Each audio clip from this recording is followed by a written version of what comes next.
Dios, o sea, que tenga uno esos ojos abiertos para ver tal vez lo que otros no ven. Nada, porque es un paciente que tiene acné, otra vez lo mismo, no, cada paciente es diferente. Entonces, esa intención, digamos, en la clínica, se vuelve realmente tu mundo. Cuando estoy en la clínica, se me olvida todo lo demás. Estoy concentrada en mi paciente. Y tal vez algo importante es que conoces historias de tus pacientes, que es parte de la historia clínica, que hay detrás de nuestros pacientes. Siempre hay una historia detrás de una enfermedad de la piel que está afectando su corazón emocionalmente, casi siempre en más del 90% de los casos. Usted mencionaba que conocía a muchos colegas que eran adictos al trabajo. ¿Usted cómo hace para manejar tanto su vida personal como su vida profesional? Eso es algo que cuando yo me gradué de dermatóloga, mi jefe me decía, Mariela, cuando empiece a trabajar, ponga el orden en su vida, porque después es imposible.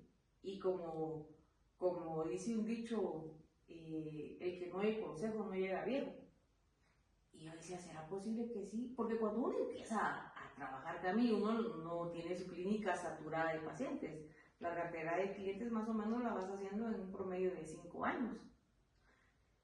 Y no es que yo empezando la semana y entonces hoy no voy a trabajar porque me dieron un consejo de que tenía que. Pero sí, uno debe de escuchar, y yo sí escuché a los doctores, este día yo voy a ver solo pacientes de tal a tal hora porque tengo un resto de tiempo que hacer. Y realmente es marcar tus límites en donde uno va a poner como prioridad su vida, mi salud, mi integridad, mi familia, mi hogar, porque si no se cae. Realmente es una cuestión de dominio propio, el decir, yo voy a ver la organización, lo que te decía en la pregunta que precedía, la planificación, la proyección. Hoy miro tantos pacientes y nada más, a menos que sea una emergencia, ¿verdad? Fuera de ello, no es negociable mi tiempo, no es negociable mi tiempo en mi casa o lo que yo ya tengo planificado. Y sí, yo creo que es importante que uno planifique, pues cuando tienes una carrera como estas, planifiques tu día. Pero básicamente es poner límites y decir, bueno, hasta aquí. Porque hay pacientes que te dicen, mire, y usted no trabaja los domingos en la tarde.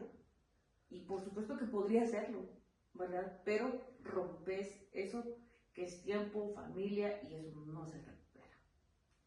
Bien, gracias por su respuesta, doctora.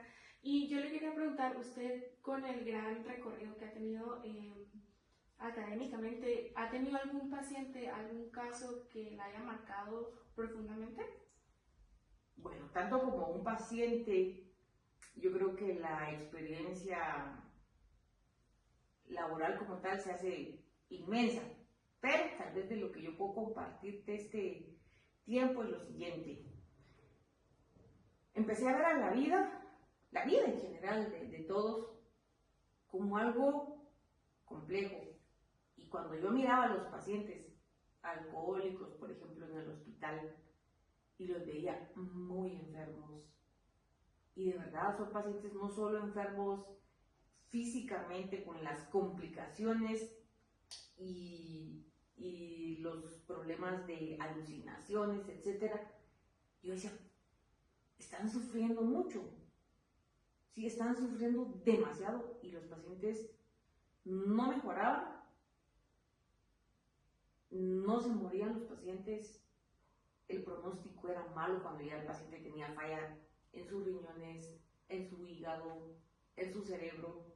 Eran pacientes muy complejos, pero de verdad yo miraba el sufrimiento físico del paciente y de la familia. La familia cuando estaba ahí, y algunos eran abandonados. Entonces era una situación muy compleja. Pero, por otro lado, mirabas que alguien se había caído de media grada, tuvo un trauma de cráneo y se murió. Yo decía, ¿cómo es posible? No sé si puedo dar a entenderme de que la vida en algunos puede ser tan compleja y en otros tan tan drástica. Entonces decía, no, la vida, y la verdad, ahí sí, yo de verdad creo bastante en Dios y yo digo, el paciente que el Señor quiere que esté estará y que no, Él sabe. Pero la otra parte compleja que ahorita me preguntas eso, hubo un caso y te enganchas muchas veces con tu paciente. Estaba en terapia intensiva, era un joven de 11, 12 años. De verdad estaba intubado con trauma de cráneo, había tenido un accidente en una motocicleta. Los papás estaban devastados. El pronóstico era muy malo para el paciente. Pero todos, obviamente, nuestro trabajo es salvar vidas, independientemente salvar vidas. Y por eso tenés que estar formado con mucha vocación para esto, porque cuando nos enteramos por qué él estaba así, realmente nos impactó. Resulta que la versión y porque habían policías ahí también, de que ¿qué pasó? Fuera del intensivo. Era porque el paciente le había robado, había disparado y había habido una cosa muy fea ahí, que él había sido el responsable. Eso fue lo que nos comentaron y uno dice, sí me da a entender que es complejo, que estés viendo a alguien que esté ahí y uno dice, ¿y él provocó todo eso? Y entonces, pero nuestro trabajo siempre es salvar vidas. Ya hablando más como de pacientes, ¿usted qué piensa que es lo que más le satisface de su profesión?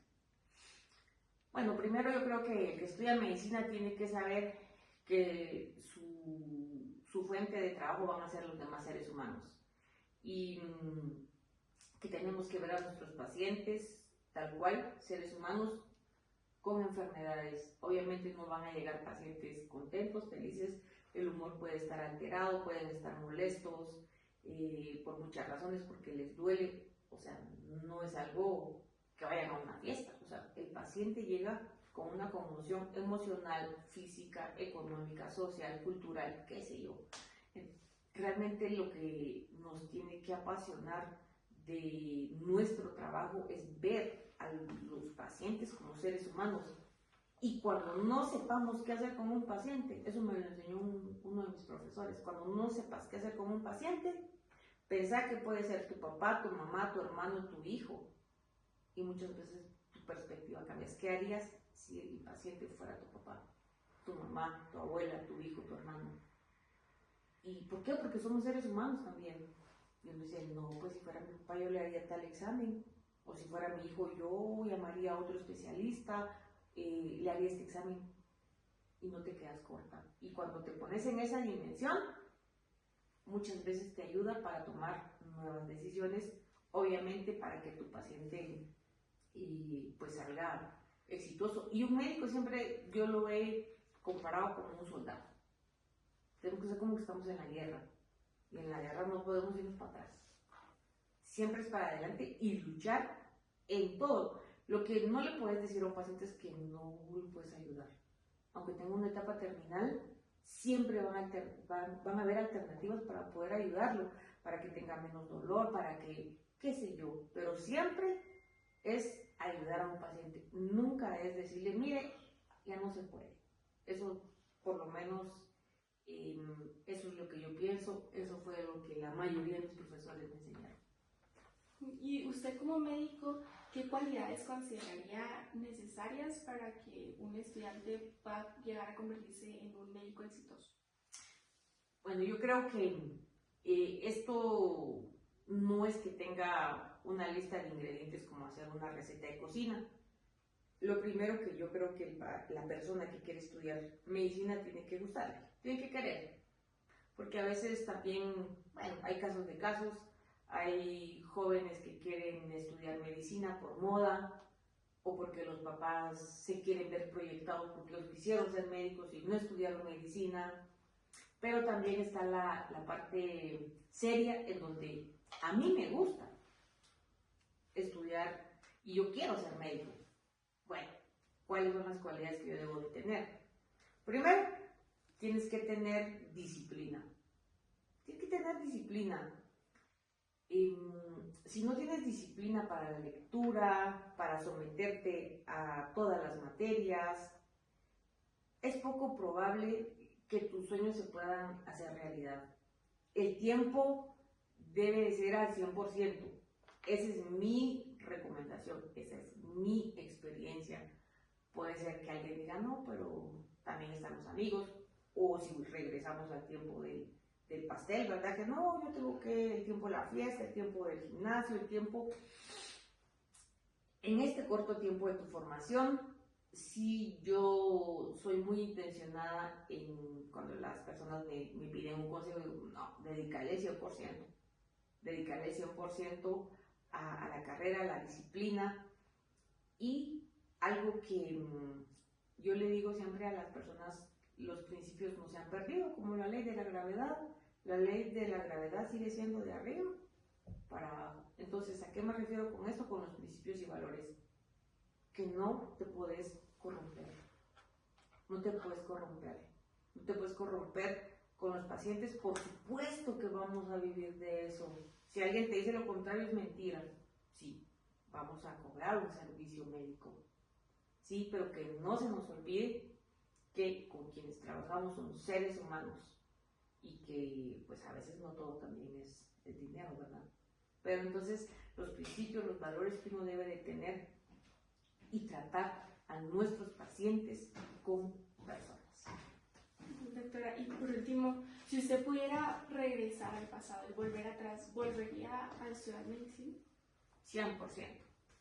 Yo creo que no va a haber ningún médico que le diga que no quiere volver a hacer lo mismo. Yo volvería a hacer exactamente lo mismo. Y le agradezco a Dios, tal cual me puso todo, el tiempo, las especialidades, el lugar, todo, yo lo volvería a hacer. Sí. Muchas gracias, doctora. Le agradezco mucho por su tiempo y por su accesibilidad a esta entrevista. A ti, Cami, a ti.